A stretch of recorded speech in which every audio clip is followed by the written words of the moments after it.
જ્યારથી આ ચર્ચા શરૂ કરી છે ને ત્યારથી કદાચ 4 કે 5 વખત શ્વાસ અંદર લેવાઈ ચૂક્યો છે અને બહાર પણ નીકળી ગયો છે. હા બિલકુલ. અને સૌથી નવાઈની વાત તો એ છે કે આના પર કોઈ જ સભાન ધ્યાન આપવામાં આવ્યું નથી. સાચી વાત છે. સામાન્ય રીતે જુઓ તો શ્વાસોચ્છ્વાસને આપણે એક બહુ જ સીધી અને સાદી યાંત્રિક પ્રક્રિયા માની લઈએ છીએ. એટલે હવા અંદર લીધી, ઓક્સિજન મળ્યો અને હવા બહાર કાઢી દીધી. જાણે કે કોઈ સાધારણ પંપ એકધારી રીતે ચાલતો હોય, ખરું ને? હા, એકદમ એવું જ. પણ આજના આપણા ડીપ ડાઇવમાં એટલે કે આ ઊંડાણપૂર્વક ચર્ચામાં આપણે જે સ્ત્રોતોનો અભ્યાસ કર્યો છે ને તે દર્શાવે છે કે આ કોઈ સામાન્ય પ્રક્રિયા નથી. જો જીવવિજ્ઞાનની દ્રષ્ટિએ સૂક્ષ્મતાથી જોઈએ ને તો આ એક અત્યંત જટિલ અને અકલ્પનીય વ્યવસ્થા છે. બિલકુલ. આ વિષયની સૌથી રસપ્રદ બાબત જ એ છે. મતલબ, જે પ્રક્રિયા આપણા અસ્તિત્વનો પાયો છે તેના વિશે આપણે ભાગ્યે જ ઊંડાણપૂર્વક વિચારીએ છીએ. શ્વાસ લેવો એ માત્ર ઓક્સિજન શરીરમાં લાવવા પૂરતો સીમિત નથી. તો પછી એનું મુખ્ય કામ શું છે? એટલે કે કોષોને બરાબર. એમને ચાલુ રાખવા માટે એક સચોટ સપ્લાય ચેનની જરૂર પડે છે. આખી સિસ્ટમ કેવી રીતે ગોઠવાયેલી છે અને મગજ તેનું સંચાલન કેવી રીતે કરે છે તે સમજવું ખરેખર રોમાંચક છે. તો ચાલો સૌથી પાયાના પ્રશ્નથી જ શરૂઆત કરીએ. આપણે હવા નાક દ્વારા અંદર તો ખેંચીએ છીએ, પણ ખરેખર એવું તે શું થાય છે જેનાથી બહારની હવા આપણા ફેફસાના એકદમ અંદરના ભાગ સુધી પહોંચી જાય છે? મતલબ કોઈ પણ વસ્તુને ખેંચવા માટે બળની જરૂર પડે. તો અહીં આ ખેંચાણ કેવી રીતે ઊભું થાય છે? કારણ કે ગળામાં કોઈ પંપ તો બેસાડેલો નથી. બહુ જ સાચો પ્રશ્ન છે તમારો. આખી પ્રક્રિયાને સમજવા માટે આપણે શ્વસનતંત્રની રચના અને ભૌતિકશાસ્ત્રનો જે દબાણનો નિયમ છે એટલે કે પ્રેશરનો નિયમ તે સમજવો પડે. અચ્છા, પ્રેશરનો નિયમ. હા, જુઓ, હવા નાસિકા છિદ્રોમાંથી પસાર થઈને શ્વાસનળીમાં પ્રવેશે છે. અહીં એક નાનકડી પણ બહુ જ મહત્વની રચના આવેલી છે જેને ઘાટી ઢાંકણ અથવા એપિગ્લોટિસ કહે છે. પેલો ઢાંકણ જેવું? હા, કારણ કે આપણે દિવસભર ખોરાક ખાઈએ છીએ, પાણી પીએ છીએ અને શ્વાસ પણ લઈએ છીએ. આ બંને માટે ગળામાં એક જ રસ્તો છે.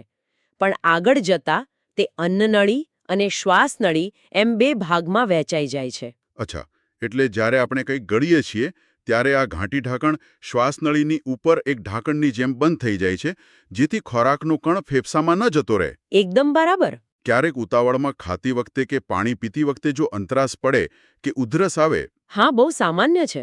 હા, તો તેનું કારણ એ જ હોય છે ને કે આ ઢાંકણ સમયસર બંધ ન થઈ શક્યું હોય અને કંઈક શ્વાસનળીમાં જવાનો પ્રયાસ કરતો હોય. 100% સાચી વાત. આ કુદરતની એક સુરક્ષા વ્યવસ્થા છે. હવે જુઓ, જ્યારે હવા શ્વાસનળીમાંથી પસાર થઈને ફેફસામાં જાય છે ત્યારે ખરી યાંત્રિકી શરૂ થાય છે. આપણા ફેફસા છાતીના ભાગમાં એટલે કે ઉરસીય ગુહામાં ગોઠવાયેલા છે. ઉરસીય ગુહા એટલે પેલું થોરેસિક ચેમ્બર? હા, થોરાસિક ચેમ્બર. આ એક એકદમ હવાચુસ્ત પેટી જેવી રચના છે. તેની પાછળ કરોડરજ્જુ છે. આગળ છાતીનું હાડકું છે. આસપાસ પાંસળીઓનું મજબૂત પિંજર છે. અને નીચે? અને સૌથી નીચેના ભાગે એક સ્નાયુલ પડદો આવેલો છે જેને ઉરોદર પટલ અથવા ડાયાફ્રામ કહે છે. અહીં મને એક પ્રશ્ન થાય છે. આ આખી હવાચુસ્ત પેટીની જરૂર શું છે? મતલબ, શું ફેફસા પોતાની જાતે ફૂલાવી અને સંકોચાઈ ન શકે? ના, બિલકુલ નહીં. ફેફસામાં પોતાની જાતે ફૂલાવાની કે સંકોચાવાની કોઈ સ્નાયુબદ્ધ તાકાત નથી હોતી. તેઓ માત્ર એક સ્પોન્જ જેવા હોય છે. ઓહ, એટલે એ જાતે કશું નથી કરી શકતા? બરાબર. શ્વાસ અંદર ખેંચવો, જેને ઇન્સ્પિરેશન કહેવાય છે, એ એક સક્રિય પ્રક્રિયા છે. આમાં ઉરોદર પટલ મુખ્ય ભૂમિકા ભજવે છે. જ્યારે ઉરોદર પટલના સ્નાયુઓ સંકોચાય છે ત્યારે આ પડદો નીચેની તરફ ખેંચાય છે. અચ્છા. અને આ જ સમયે પાંસળીઓ વચ્ચેના સ્નાયુઓ પણ સંકોચાઈને પાંસળીઓને બહારની તરફ ધકેલે છે. એક મિનિટ, ચાલો આ વ્યવસ્થાને એક ઉદાહરણથી સમજીએ જેથી વધુ સ્પષ્ટ થાય. હા, ચોક્કસ. ધારો કે ડોક્ટર જે સિરિંજ વાપરે છે તેની આગળની સોય કાઢીને માત્ર પ્લાસ્ટિકની ટ્યુબ રાખીએ. સિરિંજની અંદરનો પેલો કાળો રબરનો ભાગ હોય છે ને, એટલે કે પ્લન્જર. હા, બરાબર. તે પ્લન્જર એ આપણો ઉરોદર પટલ છે.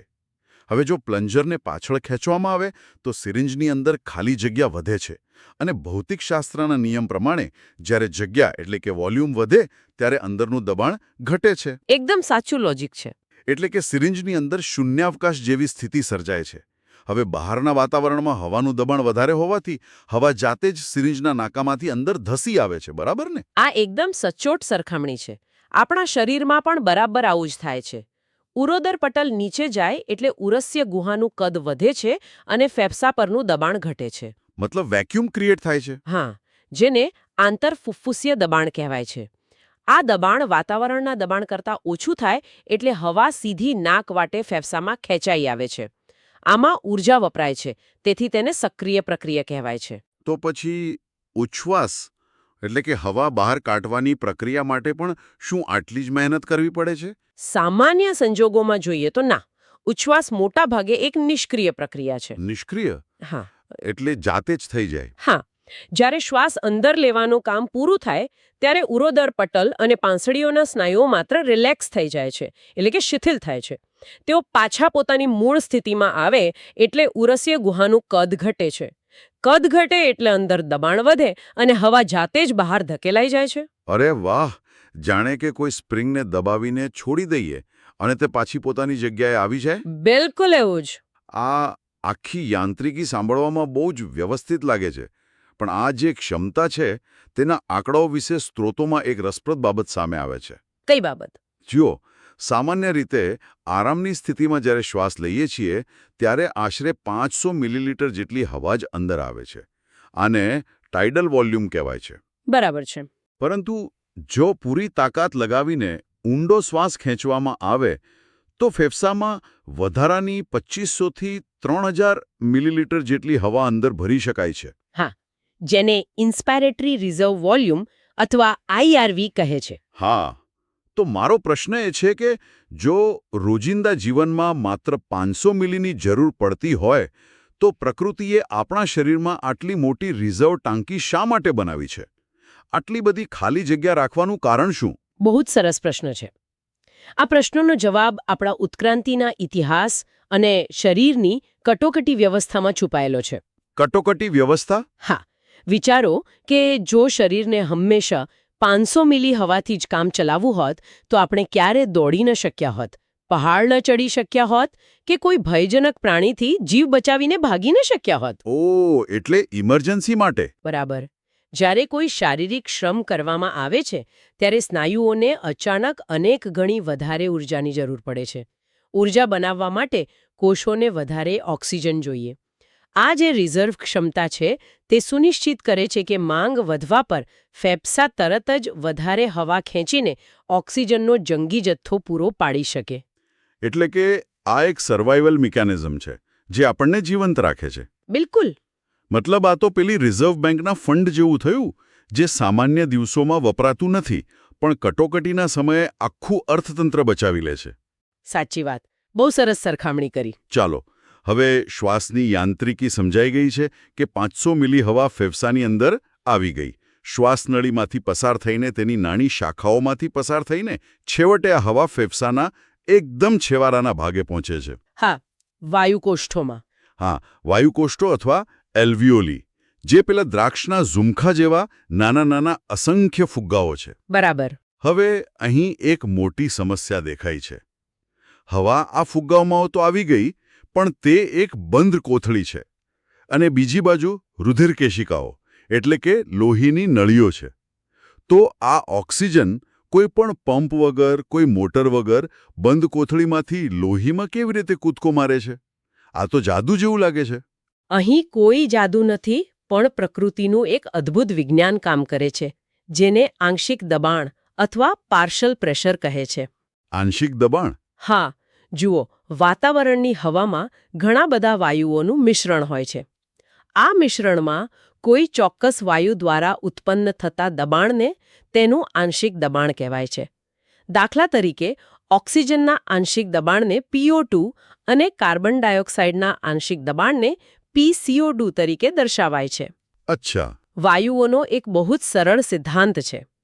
તેઓ હંમેશા વધુ દબાણવાળા વિસ્તારમાંથી ઓછા દબાણવાળા વિસ્તાર તરફ પ્રસરણ પામે છે. એટલે કે કોઈ ધક્કો મારવાની જરૂર નથી, માત્ર દબાણનો તફાવત જ વાયુને ગતિ આપે છે. ઓક્સિજન વાપરીને પાછું ફેફસા પાસે આવેલું હોય છે એટલે કે ઓક્સિજન વિહીન રુધિર તેમાં ઓક્સિજનનું દબાણ માત્ર 40 હોય છે.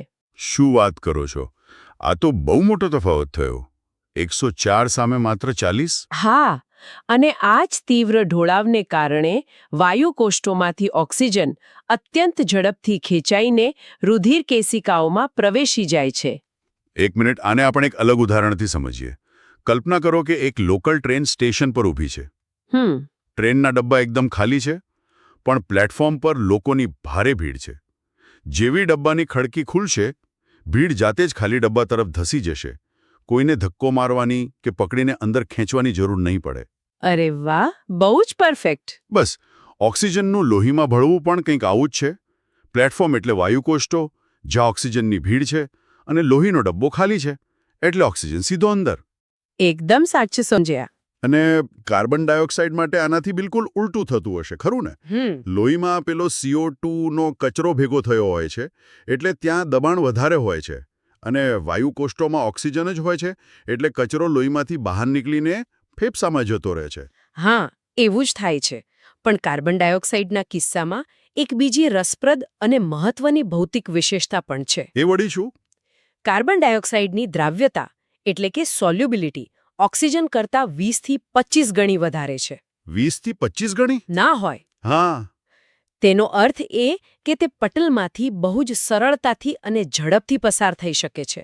ભલે દબાણનો તફાવત ઓક્સિજન જેટલો મોટો ન હોય, છતાં તેની દ્રાવ્યતા વધારે હોવાથી તે સહેલાઈથી લોહીમાંથી ફેફસામાં આવી જાય છે. પણ આ બંને વાયુઓને એક જગ્યાએથી બીજી જગ્યાએ જવા માટે દિવાલ તો પાર કરવી જ પડતી હશે ને?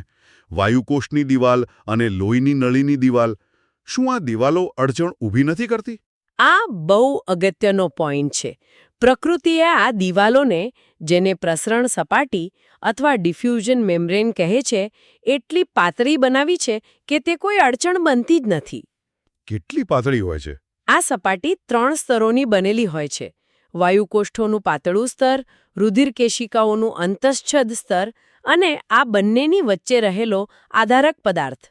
આ 3 સ્તરો હોવા છતાં જો તેની કુલ જાડાઈ માપવામાં આવે તો તે 1 મિલીમીટર કરતાં પણ ઓછી હોય છે. બાપરે, 1 મિલીમીટર કરતાં પણ ઓછી જાડાઈ? હા. કદાચ આપણા કાગળ જેટલી કે એનાથી પણ પાતળી. એટલે જ ટ્રેનનું ઉદાહરણ સાચું પડે છે, કારણ કે ડબ્બાની ખડકીઓ જાણે પૂરેપૂરી ખુલ્લી જ છે. બરાબર. હવે ઓક્સિજન વાયુકોષ્ઠોની આ અતિ પાતળી દિવાલ પાર કરીને લોહીમાં તો પ્રવેશી ગયો, ટ્રેનમાં બેસી ગયો. પણ લોહી તો આખા શરીરમાં સતત ફરતું રહેતું પ્રવાહી છે. તો આ ઓક્સિજન લોહીમાં ભળીને પગના અંગૂઠા સુધી કે મગજના સૌથી અંદરના કોષ સુધી પહોંચે છે કેવી રીતે? શું તે પાણીમાં ઓગળેલી ખાંડની જેમ લોહીમાં ઓગળીને જાય છે? જુઓ, જો ઓક્સિજન માત્ર લોહીના પ્રવાહી ભાગમાં એટલે કે પ્લાઝમામાં ઓગળીને જતો હોત તો આપણા કોષો ક્યારેય જીવંત ના રહી શકત. કેમ એવું? કારણ કે ઓક્સિજનની પાણીમાં ઓગળવાની ક્ષમતા બહુ જ ઓછી છે.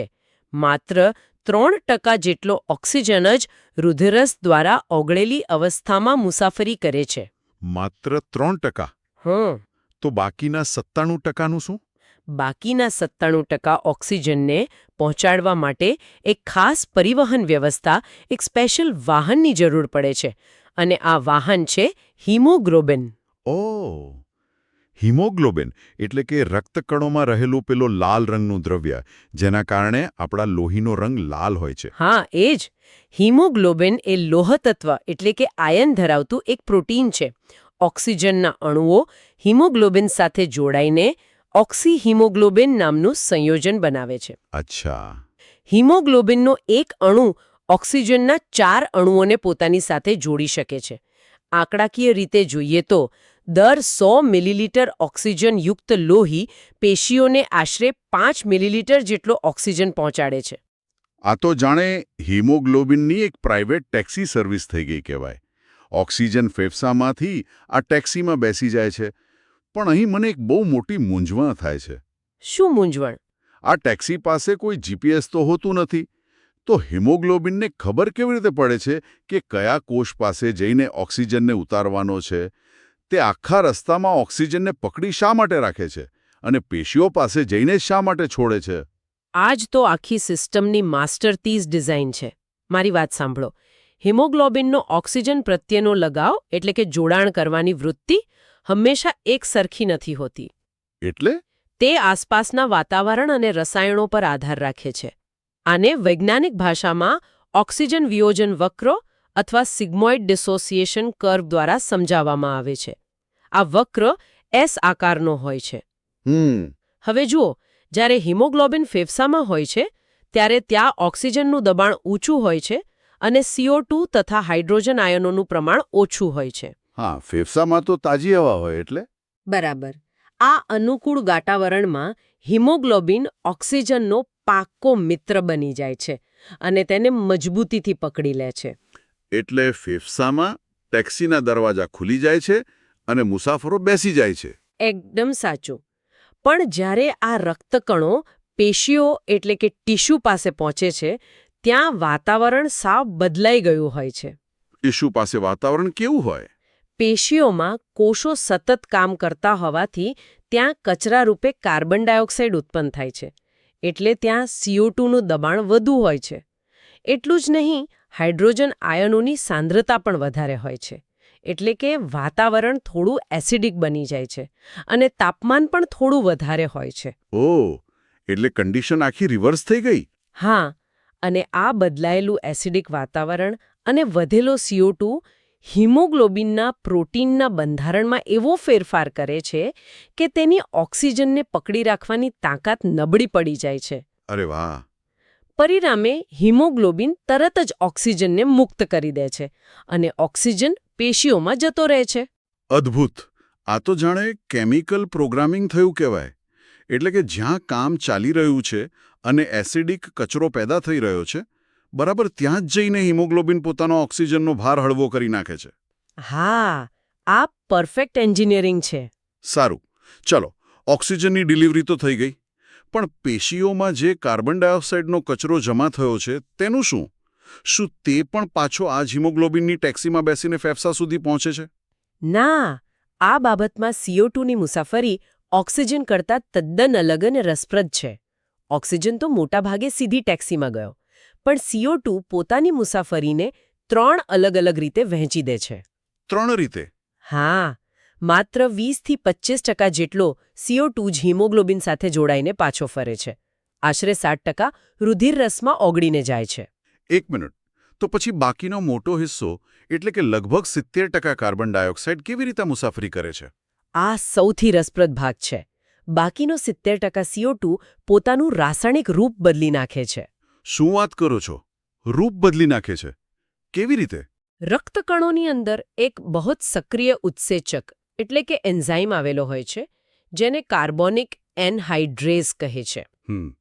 જ્યારે CO2 લોહીમાં પ્રવેશે છે ત્યારે આ ઉત્સેચક તરત જ તેને પાણી સાથે પ્રક્રિયા કરાવીને કાર્બોનિક એસિડ બનાવે છે, જે તરત જ બાયકાર્બોનેટ આયન અને હાઇડ્રોજન આયનમાં વિભાજિત થઈ જાય છે. ઓહ, એટલે કે લોહીમાં કાર્બન ડાયોક્સાઇડ ગેસ સ્વરૂપે નહીં પણ બાયકાર્બોનેટ આયન તરીકે મુસાફરી કરે છે? બિલકુલ.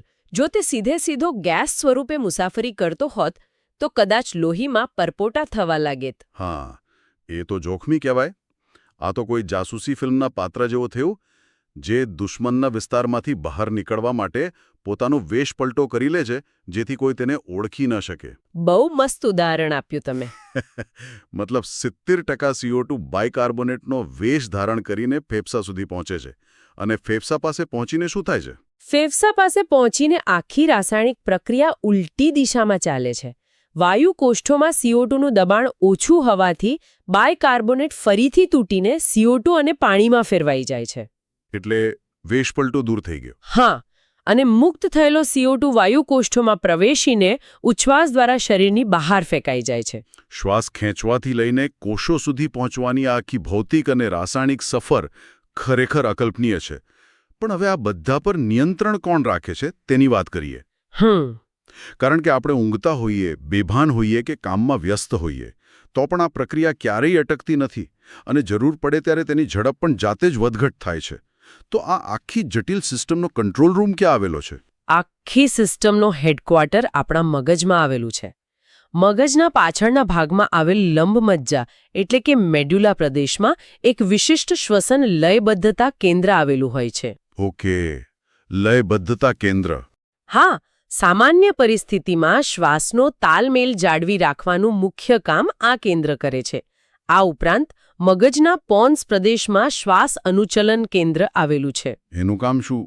જો કોઈ કારણસર શ્વાસની ગતિમાં ફેરફાર કરવાની જરૂર પડે તો આ કેન્દ્ર લયબદ્ધતા કેન્દ્રને સિગ્નલ આપે છે અને શ્વાસ લેવાના સમયમાં ઘટાડો કરીને શ્વસન દર વધારી શકે છે. એક મિનિટ. જો મગજ આ બધું કંટ્રોલ કરે છે તો તેને ખબર કેવી રીતે પડે છે કે હવે શ્વાસ ઝડપી કરવાની જરૂર છે? હું તો એવું માનું છું કે મગજ કદાચ લોહીમાં રહેલા ઓક્સિજનનું સ્તર માપતું હશે. કેવી રીતે? જાણે કે મોબાઈલમાં બેટરી ઓછી થાય એટલે લાલ સિગ્નલ આવે ને, એ રીતે શરીરમાં ઓક્સિજન ઘટે એટલે મગજ શ્વાસ ઝડપી કરવાનું કહેતું હશે. મોટાભાગના લોકો બરાબર આવું જ વિચારે છે, પણ વાસ્તવિકતા સાવ અલગ છે. શ્વસન પ્રક્રિયાના નિયમનમાં ઓક્સિજનની ભૂમિકા ખરેખર નહિવત છે. શું વાત કરો છો? ઓક્સિજનની ભૂમિકા નહિવત છે? આટલી અગત્યની વસ્તુ માટે તો પછી મગજ કઈ વસ્તુ પર નજર રાખે છે? મગજ ઓક્સિજનની અછતને પકડવાને બદલે શરીરમાં વધી રહેલા કચરો અને એસિડિટી પર નજર રાખે છે. અચ્છા. શ્વસન લયબદ્ધતા કેન્દ્રની બરાબર બાજુમાં એક રાસાયણિક સંવેદી વિસ્તાર આવેલો છે. આ વિસ્તાર કાર્બન ડાયોક્સાઇડ અને હાઇડ્રોજન આયનો માટે અત્યંત સંવેદી હોય છે. હા, એટલે પેલો કચરો. હા, જ્યારે આપણે કસરત કરીએ કે મહેનત કરીએ ત્યારે શરીરમાં CO2 અને H+નું પ્રમાણ વધે છે. આ વધેલો કચરો મગજના આ સંવેદી વિસ્તારને તરત જ ઉત્તેજિત કરે છે. મગજ સમજી જાય છે કે શરીરમાં ઝેરી તત્વો વધી રહ્યા છે. આથી તે શ્વસન સ્નાયુઓને સિગ્નલ મોકલીને શ્વાસ લેવાની અને બહાર કાઢવાની પ્રક્રિયા ઝડપી બનાવે છે, જેથી આ નકામા પદાર્થોનો તાત્કાલિક નિકાલ કરી શકાય. ઓહો, આ ખરેખર આંખ ઉગાડનારી માહિતી છે. એટલે કે આપણું મગજ ઓક્સિજનનું મીટર નથી, પણ તે એક અત્યંત સેન્સિટિવ સ્મોક ડિટેક્ટર છે. બિલકુલ, એકદમ સચોટ ઉપમા આપી. ઘરમાં ધુમાડો એટલે કે CO2 વધે એટલે એલાર્મ વાગે અને એક્ઝોસ્ટ ફેન એટલે કે આપણા ફેફસા ઝડપથી ચાલુ થઈ જાય. પ્રકૃતિએ ખરેખર કમાલની વ્યવસ્થા ગોઠવી છે. હા, બહુ જ સ્માર્ટ સિસ્ટમ છે. પણ જો આટલી સચોટ સિસ્ટમ હોય તો પછી શ્વાસની બીમારીઓ શા માટે થાય છે? જ્યારે આ સિસ્ટમમાં ખામી સર્જાય ત્યારે શું થાય છે? જુઓ, જ્યારે આ વ્યવસ્થાના કોઈપણ ભાગમાં, પછી તે નળીઓ હોય કે વાયુકોષ્ઠો, નુકસાન થાય ત્યારે ગંભીર અનિયમિતતાઓ ઊભી થાય છે. દાખલા તરીકે? ઉદાહરણ તરીકે દમ અથવા અસ્થમા. અસ્થમામાં ફેફસાના વાયુકોષ્ઠોને કોઈ નુકસાન નથી થતું, પણ હવા લઈ જતી નળીઓ એટલે કે શ્વાસવાહિનીમાં એલર્જી કે અન્ય કારણોસર સોજો આવી જાય છે. એટલે રસ્તો સાંકડો થઈ જાય. બરાબર. નળીઓ સાંકડી થઈ જવાને કારણે હવાને અંદર બહાર જવામાં તકલીફ પડે છે અને શ્વાસ લેતી વખતે અવાજ આલે છે. આ એક પ્રકારનો ટ્યુબ પ્રોબ્લેમ છે. અને ધૂમ્રપાન કરનારાઓમાં જે રોગ જોવા મળે છે તેનું શું? વારંવાર સાંભળવા મળે છે કે સિગારેટ પીવાથી ફેફસા ખરાબ થઈ જાય છે. તે કઈ રીતે નુકસાન કરે છે? ધૂમ્રપાનથી થતો રોગ એમ્ફીસેમા તરીકે ઓળખાય છે અને આ એક બહુ જ ભયંકર સ્થિતિ છે. કેમ ભયંકર? કારણ કે આમાં નળીઓ નહીં પણ સીધા વાયુકોષ્ઠો જ નાશ પામે છે. સિગારેટના ધુમાડામાં રહેલા ઝેરી રસાયણો વાયુકોષ્ઠોની પાતળી અને સ્થિતિસ્થાપક દિવાલોને તોડી નાખે છે. આનાથી ઘણા બધા નાના વાયુકોષ્ઠો ભેગા થઈને એક મોટો બિનકાર્યક્ષમ ફુગ્ગો બની જાય છે. પરિણામે વાયુ વિનિમય માટેની સપાટીનો વિસ્તાર નોંધપાત્ર રીતે ઘટી જાય છે અને લોહીને પૂરતો ઓક્સિજન મળી શકતો નથી. તો શું દવાઓથી કે પછી ધૂમ્રપાન છોડી દેવાથી આ દિવાલો ફરીથી બની શકે ખરી? મતલબ આપણે કોઈ કટ પડ્યો હોય અને ચામડી રૂઝાઈ જાય એવું ફેફસામાં ન થઈ શકે? કમનસીબે ના. એમ્ફીઝેમા એક ક્રોનિક રોગ છે, એટલે કે તે લાંબા સમય સુધી ચાલતો અને ધીમે ધીમે વધતો રોગ છે. એટલે રિકવરી નથી? ના. વાયુકોષ્ઠોની દિવાલોની સ્થિતિસ્થાપકતા એકવાર નાશ પામે પછી તે ફરીથી મૂળ સ્થિતિમાં આવી શકતી નથી. ફેફસાની આ રચનાઓ ફરીથી જન્મ લેતી નથી. નુકસાન કાયમી હોય છે. એટલે જ ધૂમ્રપાન ફેફસા માટે અત્યંત ઘાતક છે. આ ખરેખર ગંભીર બાબત છે અને સમજાવે છે કે આ પાતળી દિવાલો કેટલી સંવેદનશીલ છે. આ ઉપરાંત વાતાવરણ અને વ્યવસાય પણ ફેફસા પર અસર કરતા હશે ને, જેમ કે ધૂળવાળા વાતાવરણમાં કામ કરતા લોકો. બિલકુલ. આને વ્યાવસાયિક શ્વસન અનિયમિતતાઓ કહેવાય છે. દાખલા તરીકે પથ્થર ઘસવાના કે તોડવાના ઉદ્યોગોમાં લાંબા સમય સુધી કામ કરતા મજૂરો સતત ઝીણી ધૂળના સંપર્કમાં આવે છે. હા, ત્યાં તો બહુ ધૂળ ઉડતી હોય. જ્યારે આ ધૂળના કણો ફેફસામાં સતત જમા થાય છે ત્યારે શરીરની રોગપ્રતિકારક વ્યવસ્થા તેને પહોંચી વળતી નથી. પરિણામે ફેફસામાં સોજો આવે છે અને રેશામય પેશીઓનો વધારો થવા લાગે છે, જેને ફાઇબ્રોસિસ કહે છે. એનાથી શું થાય? આનાથી ફેફસા કડક થઈ જાય છે અને ગંભીર નુકસાન થાય છે. આનાથી બચવા કામ કરતી વખતે યોગ્ય માસ્ક પહેરવું જ એકમાત્ર અસરકારક ઉપાય છે. સાચી વાત છે. તો આજે આપણે શ્વાસની એક એવી સફર ખેડી જે ખરેખર રોમાંચક રહી. ઉરોદર પટલના પ્લન્જરથી ખેંચાઈને અંદર આવતી હવા, હા, દબાણના તફાવતને કારણે ટ્રેનના ખાલી ડબ્બામાં ધસી જતા ઓક્સિજનની જેમ લોહીમાં ભળવું, બરાબર. અને એસિડિક વાતાવરણ જોઈને ઓક્સિજનને ઉતારી દેતી હિમોગ્લોબિનની પેલી સ્માર્ટ ટેક્સી, વેશ પલટો કરીને મુસાફરી કરતો કાર્બન ડાયોક્સાઇડ અને આખી વ્યવસ્થાને કંટ્રોલ કરતું મગજનું સ્મોક ડિટેક્ટર. ખરેખર આ આખી પ્રક્રિયા જ અદ્ભુત છે. આ માત્ર એક શ્વાસની કથા હતી, જે આપણા શરીરમાં દરરોજ હજારો વખત પુનરાવર્તિત થાય છે. હવે આ ઊંડાણપૂર્વક ચર્ચાના અંતે વિજ્ઞાનની આ ચર્ચા પરથી મને એક અંતિમ વિચાર આવે છે. કયો વિચાર? જુઓ, આપણે જોયું કે મગજ લોહીમાં રહેલા CO2ના આધારે શ્વાસનું ઓટોમેટિક નિયમન કરે છે. પરંતુ છાતી અને પેટના વધારાના સ્નાયુઓનો ઉપયોગ કરીને આપણે સભાનપણે પણ ઊંડો શ્વાસ લઈ શકીએ છીએ અને બહાર કાઢી શકીએ છીએ. હા, ચોક્કસ. આપણે ધારીએ ત્યારે શ્વાસ રોકી શકીએ છીએ કે ઝડપી કરી શકીએ છીએ. તો પ્રશ્ન એ થાય છે કે જો આપણી પાસે શ્વાસને સભાનપણે નિયંત્રિત કરવાની શક્તિ છે, તો શું ઊંડા શ્વાસ લઈને આપણે મગજના પેલા સ્મોક ડિટેક્ટરને શાંત પાડી શકીએ? અરે વાહ, આ બહુ ડીપ વિચાર છે. હા, મતલબ કે શું શ્વાસની ગતિ ધીમી પાડીને આપણે તણાવપૂર્ણ પરિસ્થિતિઓમાં આપણા શરીરની ફાઇટ ઓર ફ્લાઇટ પ્રતિક્રિયાઓને હેક કરી શકીએ? કદાચ આ જ કારણ હશે કે પ્રાચીન સમયથી ધ્યાન અને પ્રાણાયામમાં શ્વાસ પર નિયંત્રણ રાખવા પર આટલો બધો ભાર મૂકવામાં આવ્યો છે. આ વિચાર ખરેખર ખૂબ જ પ્રેરણાદાયક છે. શ્વાસ એ માત્ર જીવંત રહેવાની જૈવિક પ્રક્રિયા નથી, પરંતુ તે આપણા શરીર અને મનની વચ્ચેનો એક સેતુ પણ છે. ચોક્કસ. હવે પછી જ્યારે કોઈ એક શ્વાસ અંદર લો ને, ત્યારે એ યાદ ચોક્કસ આવશે કે અંદર કેવું જબરદસ્ત યાંત્રિક અને રાસાયણિક એન્જિનિયરિંગ ચાલી રહ્યું છે. બિલકુલ યાદ આવશે. આશા છે કે આ ચર્ચાથી શ્વાસોચ્છ્વાસની પ્રક્રિયા વિશે જાણવાની એક નવી દિશા અને દૃષ્ટિકોણ મળ્યો હશે. ઊંડાણપૂર્વકના આ વિશ્લેષણ માટે સમય કાઢવા બદલ તમારો ખૂબ ખૂબ આભાર. તમારો પણ આભાર. મને પણ બહુ